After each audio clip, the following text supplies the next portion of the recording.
Hello everyone, welcome back to Dakshata academy channel. तो कैसे हैं आप सब। तो लास्ट डे मैंने आपके साथ एक लाइव डिस्कशन किया था जिसमें आपसे आपके कमिंग एग्जाम्स जो आपके आरआरबी एनटीपीसी ग्रुप डी, इसके अलावा राजस्थान पटवारी और जो आपके दिल्ली पुलिस के एग्जाम्स आ रहे हैं या फिर जो कमिंग एग्जाम्स आ रहे हैं उसके बारे में डिस्कशन किया था। और आपसे कहा गया था कि मैं चैनल की कम्युनिटी में एक पोस्ट डालूंगी जिसमें आपसे मैं आपकी क्वायरीज पूछूंगी और साथ ही आपकी राय जानना चाहूंगी कि आप कौन से सब्जेक्ट को पहले कवर करना चाहते हैं। तो मैंने पोस्ट डाल दिया था और आप लोगों के वोट भी आए हैं और आप लोगों की वोट के अकॉर्डिंग देखा जाए तो मैक्सिमम जो वोट्स मिले हैं अराउंड 50% वोट्स हिस्ट्री सब्जेक्ट को आए हैं। तो इसलिए बिना और लेट किए हम आज से ही अपना जो है आपके एग्जाम्स के लिए, कमिंग एग्जाम्स के लिए हिस्ट्री जो सब्जेक्ट है वो शुरू कर रहे हैं। तो बिल्कुल तैयार हो जाइए, अब बिल्कुल ढील मत दीजिएगा और मेरे साथ ही कोशिश करें कि अपना जो सिलेबस है वो करते चले जाए। तो आज से हम हिस्ट्री शुरू कर रहे हैं। हिस्ट्री, वर्ल्ड हिस्ट्री और इंडियन हिस्ट्री दो भाग में डिवाइडेड है। एग्जामिनेशन पॉइंट ऑफ व्यू से आपका जो वर्ल्ड हिस्ट्री है वो हमारा बिल्कुल ना के बराबर उसमें एग्जाम्स में पूछा जाता है और पूछा जाता है, लेकिन वो बाकी के एग्जाम्स में आपके जो आरआरबी एनटीपीसी जो जैसे एग्जाम्स है इनमें वर्ल्ड हिस्ट्री नहीं है पूछी जाएगी। अगर पूछी जाती है कमिंग एग्जाम्स में तो वो ना के बराबर है। तो पहले हम इंडियन हिस्ट्री कवर कर रहे हैं और इंडियन हिस्ट्री में भी आपका सबसे पहले हम जो आज से शुरू कर रहे हैं वो है आपका एंशिएंट हिस्ट्री या प्राचीन इतिहास। तो शुरू करते हैं। आज की वीडियो में हम पढ़ेंगे कि जो एंशिएंट हिस्ट्री में जो हमें सिलेबस है वो क्या कवर करना है, कौन कौन से जो टॉपिक्स है हमें कवर करने हैं। इसके अलावा अगर आपकी नोट्स में आपने कोई और टॉपिक भी टिक किया हुआ है तो आप उसे कट कर सकते हैं, क्योंकि मैंने सिलेबस देखा है अगर आप आरआरबी एनटीपीसी की तैयारी कर रहे हैं, ग्रुप डी की तैयारी कर रहे हैं, दिल्ली पुलिस की तैयारी कर रहे हैं, तो इन एग्जाम्स में इन टॉपिक्स के अलावा अगर आप किसी और टॉपिक को भी पढ़ रहे हैं तो इतने कम टाइम में अगर आप चाहते हैं कि कम सिलेबस को कवर करते हुए आपका सिलेक्शन पक्का हो सके तो आप किसी और टॉपिक को कट कर सकते हैं। ये जो मैंने आपके सामने सिलेक्टेड टॉपिक्स लिखे हुए हैं सिर्फ इन्हीं टॉपिक्स में से इन्हीं टॉपिक्स को हम कवर करेंगे एंशिएंट हिस्ट्री में। और इन टॉपिक को भी हम पूरा कवर ना करते हुए केवल और केवल सेलेक्टिव अप्रोच अपनाते हुए focus topics examination point of view से जो आपके इंपॉर्टेंट टॉपिक्स हैं उनको मेनली कवर करेंगे। तो देख लेते हैं आज की जो वीडियो है इसी के बारे में है। हमें पता होना चाहिए कि हम जो आगे जो वीडियोस में क्या सब्जेक्ट जो है और कौन सा टॉपिक किस वे में पढ़ेंगे। तो पहला जो हम टॉपिक करेंगे वो है आपका स्टोन एज या पाषाण युग। तो जो आपका पाषाण युग था, स्टोन एज था, तो उसमें कैसा हमारा कल्चर था, कैसा लाइफस्टाइल था, उसके बारे में हमें पढ़ना है। और इस काल में जो आपका मेनली जो युग आए हैं वो कौन कौन से आपके आए हैं तो यहाँ पे आप लिख सकते हैं। तो इसमें हम तीन जो है पीरियड्स उनके बारे में पढ़ेंगे। पहला है आपका पैलियोलिथिक, जिसे हम हिंदी में क्या कहते हैं, पूरा पाषाण काल।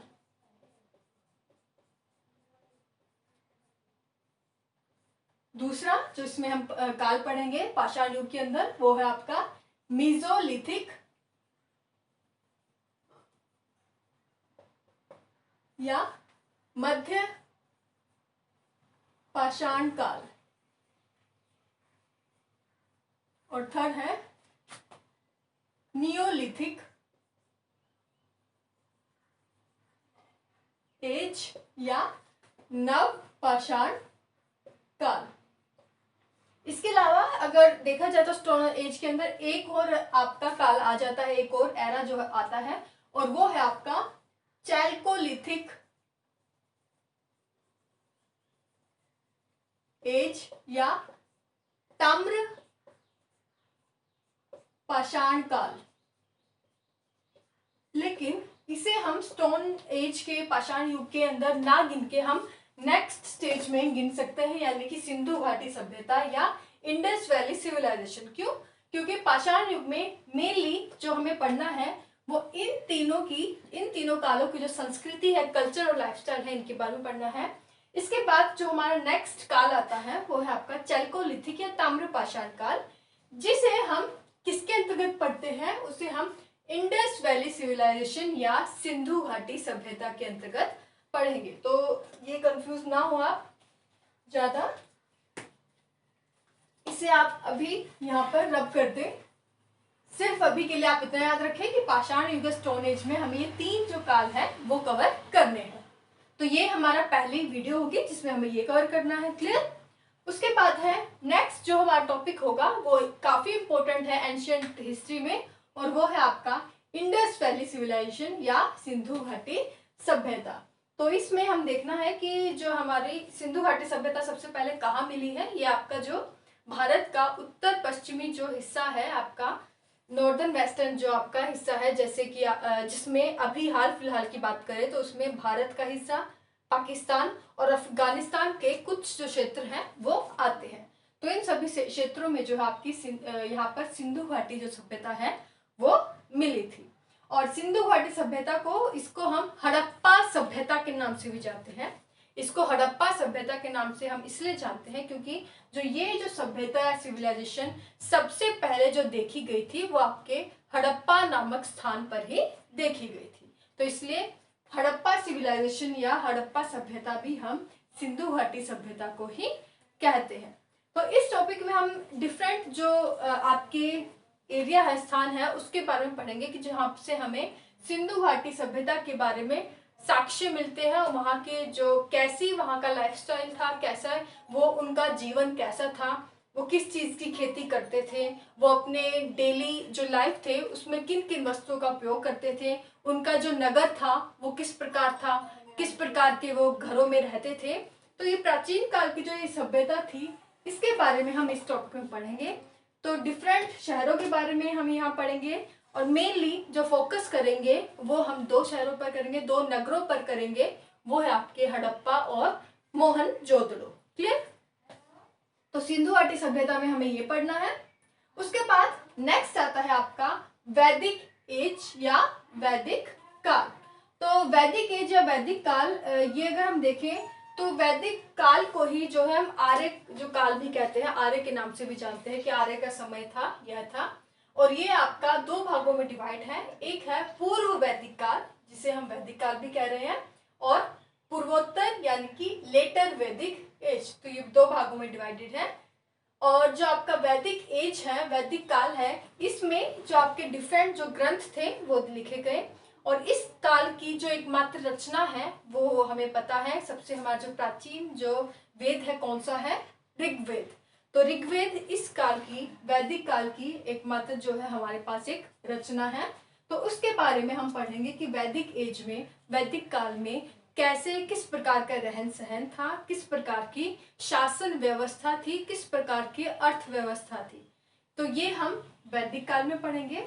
उसके बाद इसके जो सेकंड पार्ट है वो है लेटर वैदिक एज या पूर्वोत्तर काल। तो इन दोनों जो टॉपिक्स को हम साथ साथ लेकर चलेंगे ताकि हमारा टाइम जो है बचे, कि दोनों ही काल में आखिर मेन डिफरेंस क्या था। इन दोनों ही एज या काल में इनकी जो सामाजिक व्यवस्था थी, इनकी जो सोशल सिस्टम था, इकोनॉमिक सिस्टम था, उनमें क्या डिफरेंस था। तो ये हमें पढ़ना है। नेक्स्ट है जैनिज्म एंड बुद्धिज्म, जैन धर्म एवं बौद्ध धर्म। इन दोनों धर्म को भी हम साथ साथ लेकर चलेंगे। इसमें हम देखेंगे कि जो जैन धर्म और बौद्ध धर्म है इनमें बेसिक डिफरेंस क्या था, और इनकी जो डिफरेंट टीचिंग्स थी, इन्होंने हमें क्या इनसे सीखने को मिला, क्या इनकी टीचिंग्स थी। तो ये सब हम पढ़ेंगे। बौद्ध धर्म में यहाँ पे मेन चीजें हमें पढ़ना है, उनकी जो समितियां थी, बौद्ध समितियां हुई, काउंसिल्स हुई, वो कहाँ कहाँ हुई और किसके द्वारा हुई, ये इंपॉर्टेंट है। इसके अलावा बौद्धिज्म की, बौद्ध ने कहाँ अपना जो है कहाँ उनका जन्म हुआ, कहाँ उन्हें ज्ञान प्राप्त हुआ, महानिर्वाण, ये सब जो टर्म्स हैं बौद्ध से रिलेटेड, ये भी हम इसमें कवर करेंगे। और साथ ही जो आपके 16 महाजनपद हुए वो भी हम इसी बौद्धिज्म जब टॉपिक करेंगे वो कवर करेंगे। उसके बाद आपका आता है एंशियंट एरा डायनेस्टी या प्राचीन काल वंश। तो प्राचीन काल वंश में जो आपके डिफरेंट वंश आए हैं उसके बारे में हम देखेंगे। जैसे कि इसमें हम मेनली जो 3 वंश हम देखेंगे, कौन कौन से लिख लें, आप लिख सकते हैं। तो ये है आपका हर्यक वंश, हर्यक वंश या हर्यक डायनेस्टी।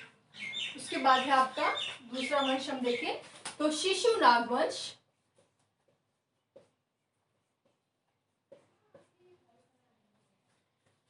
इंग्लिश में भी सेम है, शिशुनाग डायनेस्टी।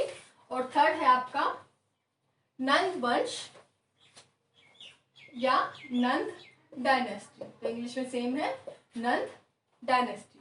तो ये तीन जो आपकी डायनेस्टीज हैं या वंश हैं, इसके बारे में हम एंशिएंट एरा डायनेस्टी या प्राचीन काल वंश में पढ़ेंगे। नेक्स्ट इंपॉर्टेंट मौर्यन पीरियड या मौर्य काल।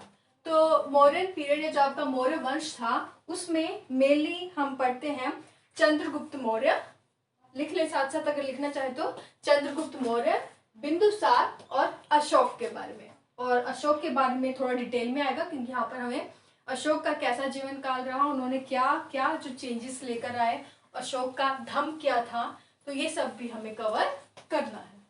तो यहाँ पर हम तीन चीजें कवर करेंगे, कौन कौन से,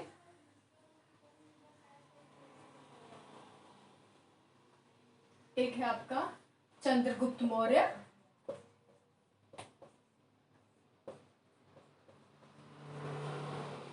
बिंदुसार और अशोक। आप लोग सोच रहे होंगे कि मैंने बहुत सी चीजें जो है इंक्लूड नहीं की है, वो इसलिए इंक्लूड नहीं की है, मैं बार बार आपको रिपीट भी कर रही हूँ क्योंकि हमारे पास जो टाइम है वो बहुत कम है। और इतने कम टाइम में 2-3 महीने के टाइम में अगर हमें पूरा सिलेबस करना है तो सिलेक्टिव अप्रोच ही हमें अपनानी होगी। इसलिए केवल और केवल इम्पोर्टेंट जो टॉपिक्स हैं वो मैं आपके सामने डिस्कस कर रही हूँ। क्लियर? तो मौर्यन पीरियड में हम केवल इन तीनों के बारे में पढ़ेंगे, चंद्रगुप्त मौर्य, बिंदुसार और अशोक। क्लियर? उसके बाद है आपका पोस्ट मौर्यन पीरियड या मौर्योत्तर काल। तो पोस्ट मौर्यन पीरियड या मौर्योत्तर काल में हम जो डिफरेंट वंशेज आगे जो हमारे आएंगे उसके बारे में पढ़ेंगे, जैसे कि शुंग वंश, कन्नौ वंश, सातवाहन वंश, लिख सकते हैं अगर लिखना चाहे तो, शुंग, सातवाहन और कन्नौ वंश के बारे में पढ़ेंगे। उसके बाद है आपका इंडो ग्रीक अटैक या हिंद यवन आक्रमण।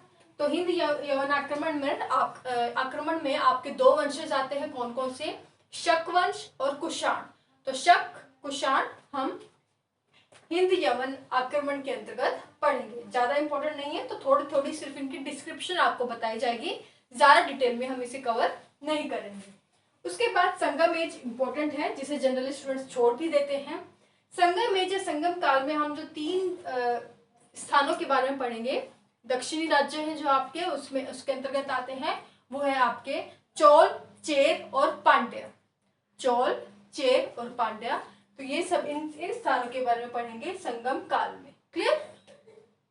और लास्ट है आपका गुप्ता डायनेस्टी या गुप्त साम्राज्य, जो इंपॉर्टेंट है, और इसमें हम पढ़ेंगे चंद्रगुप्त वन, लिख ले यहाँ पे लिखना चाहे तो,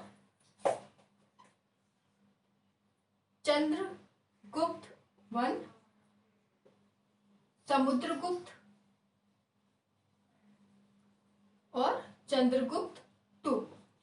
बहुत कम लिखा है मैंने, वैसे हम मेन लेकिन बार बार कह रही हूँ, सिर्फ इन्हीं के बारे में पढ़ेंगे।